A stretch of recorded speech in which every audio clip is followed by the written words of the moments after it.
Hey, Chef Diana Hart here. Today we're going to make another version of salmon in honor of Ruth Bader Ginsburg. She loved to eat. I'm going to make her a delicious dinner in her honor and pair it with a Ruth Bader Ginsburg wine that comes from Teneral Cellars. I'm going to talk to you about this later, but it's a delicious Sauvignon Blanc and it will pair nicely with this dish. So first I've got two fillets of salmon. They're skinless today. I'm going to broil them. So I'm going to season them lightly. I'm using the Trader Joe's citrus seasoning, and I'm going to put a tiny bit of avocado oil. I love this light avocado oil. I'm going to use the same on the pan. And now I'm going to season the fish. Set them on the pan, and basically they're ready to go in the oven. You could season these with any of your favorite herbs. I might use a dried Italian herb, something like that, or a churri. I'm going to show you how to make churri sometime. I've got a beautiful, it's almost like pesto without the cheese. It's just olive oil and whatever fresh herbs you have. Generally, it always has parsley or cilantro in it. I like mine with a bit of mint or baby arugula, some spinach for brightness. It makes it really extra green like this one. So we're going to do that in the next video. This is going to go into my oven on a low broil. It's going to cook in about 5 minutes or less. While we are waiting for that to cook, we're going to do zoodles today. And these are already zoodled for me. Basically, a zoodle is a vegetable that you put through a process of creating these lovely little threads like pasta. So you can do this yourself with a tool, or you can buy it already done. So I'm going to make a creamy feta sauce, and it's going to have a coconut milk base. I love the coconut milk because it adds a sweetness. It's really silky, so it's like a velvety noodle, and I'm putting this sharp feta cheese. Feta is nice and salty, and it's going to give it a really distinct flavor, and I think it's going to balance really well with the rich salmon. So the first thing I'm going to do is put a little sunflower oil today. I don't want a really strong oil, so I'm going to put a little sunflower oil in my big pan. I want lots of room for the zoodles. This is a pound package. I'm going to use about half of this for 2 servings. Is my pan hot? My pan needs to be hot. And I'm putting 3 tablespoons of sunflower oil. These are great. You don't have to rinse them. You can steam them in your microwave. You can roast them on a sheet and give them a little color. I'm going to pop them into this oil and just give them maybe a minute and a half at a pretty high heat so they might get a little color. And then we're adding stock. It could be vegetable stock or chicken or fish stock, whatever you have handy. So 2 good handfuls is 2 portions. And you just want to season this with a little fresh pepper. I'm going to use a little of my pink salt.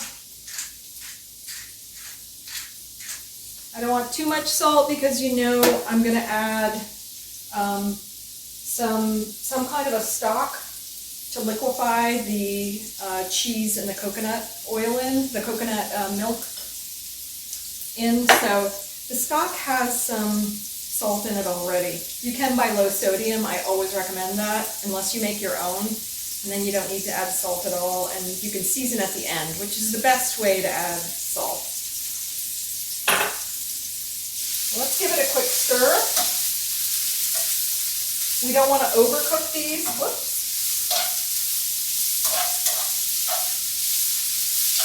They are so thin, spaghetti thin, so we want them to only cook for about 2 or 3 minutes before I add my stock my coconut cream,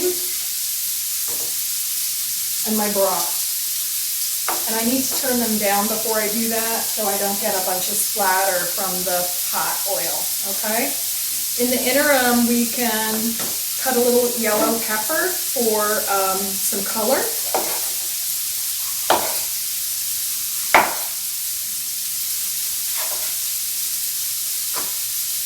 We don't need all of this today, so I'm going to set a little aside, and I'm just going to dice this. I'm going to do a small dice just to give it like a confetti-like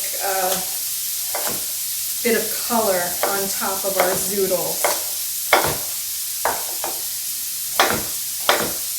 If you haven't ever cooked with zoodles or made zoodles of your own, it's a really fun thing to do.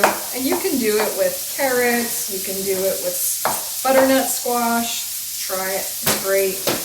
No gluten, no carbs. It's an all vegetable dinner that way. All right, so they're ready to be sauced. So I'm adding into this a half cup of coconut cream.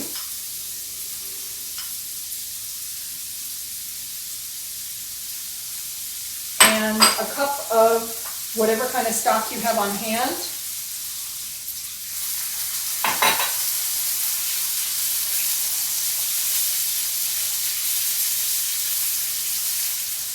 I'm still keeping it at a medium-high heat because I want some of that liquid to cook off.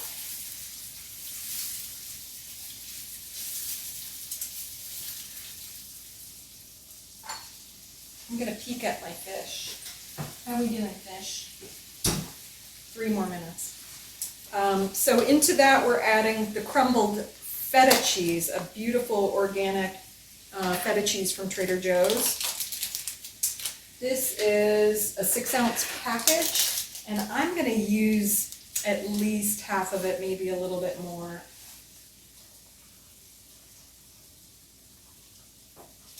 That's going to melt and get delicious. I'm going to put a pinch of those Italian herbs in here.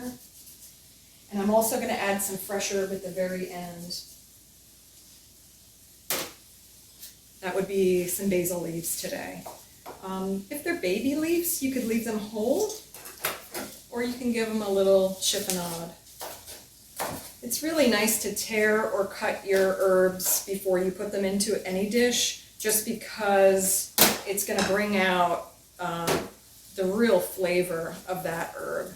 Tearing is great. So my garnishes are ready. I'm going to give that a little bit more of a stir. You can see the liquid cooking off, and now it's starting to get kind of creamy. Yum. Who doesn't love a creamy noodle? That's so good. So it's at pretty high heat, and I just want a lemon wedge to garnish our fish, finish our fish. I always cut the ends off a lemon so then it's flat. Much easier to cut a round thing when it has a flat edge. I only need 2 wedges, but since I'm cutting, I'll have them at the ready. Compost, and we're good to go. Have I forgotten anything? Oh, I know what I forgot. So I did something with radishes today, and I have radish tops. So many people throw them away. They're really delicious. They've got a nice kind of arugula bite to them, and I just want to chop up something a little green and fresh at the end of this with my basil. So we're going to add a little bit of these beautiful radish tops.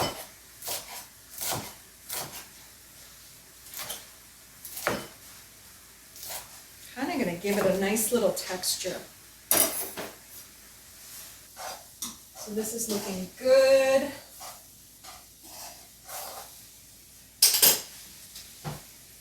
My fish is almost ready. So I'm going to get my plate. How quick is this dinner? And for Ruth, I have a beautiful orchid. Orchids are edible flowers, so they're great to put on to garnish your dinner plates with. Maybe we'll have a little green leaf there too, the basil. All right.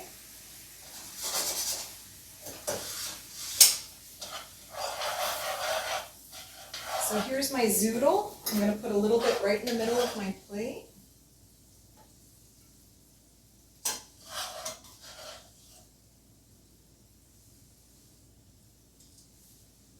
Nobody likes a messy plate, so we gotta clean that up.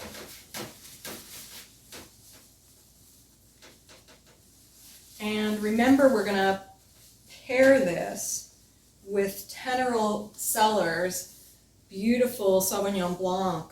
I just purchased this wine a couple weeks ago. You can purchase it online from Teneral Cellars. It's a fabulous women-owned vineyard in California. And this Sauvignon, you can see I had to open it to taste it because you can't pair a meal without tasting the wine.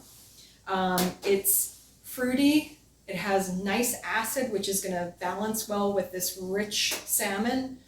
It's almost got a little, to me, Chardonnay taste. It's definitely not a New Zealand Sauvignon Blanc.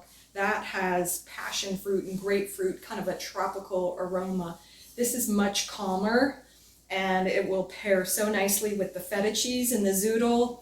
It has that fruitiness and with the salmon. So please enjoy a pairing. Let's get our salmon.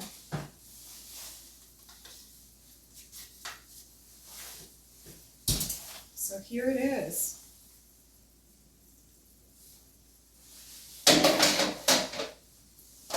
And you can put a little green on that.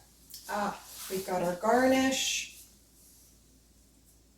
You can add this into the zoodle if you want it to be wilted, or just add it at the end. To Ruth Bader Ginsburg and to your fine dining experience, you can do this.